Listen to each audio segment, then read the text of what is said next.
School boards are public bodies entrusted by the community to oversee the system of education for children in the district.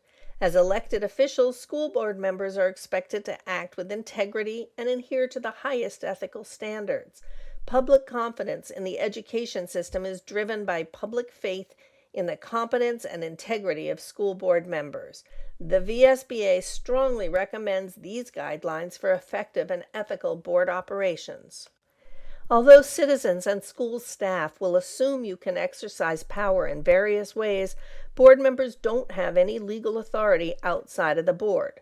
Members should not expect that they can personally direct the work of staff, nor should they try to influence operational decisions like bus routes or specific decisions about children, like choosing a particular teacher for a particular student.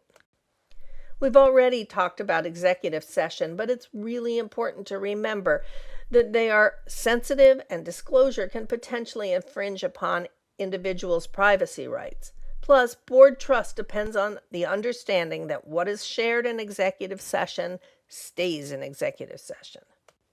Boards assure that schools are well run.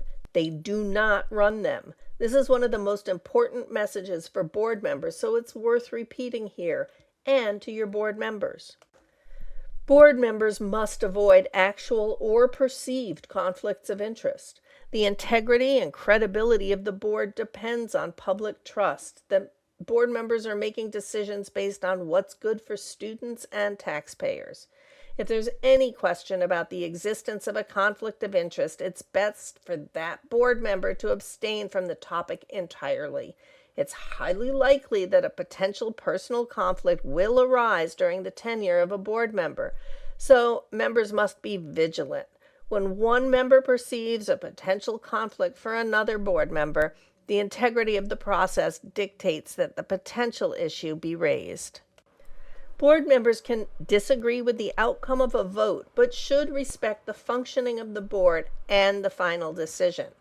Individual members can still represent their viewpoints on the board, but they need to work within the board's process to reach a different result, rather than going outside the board to achieve their goals.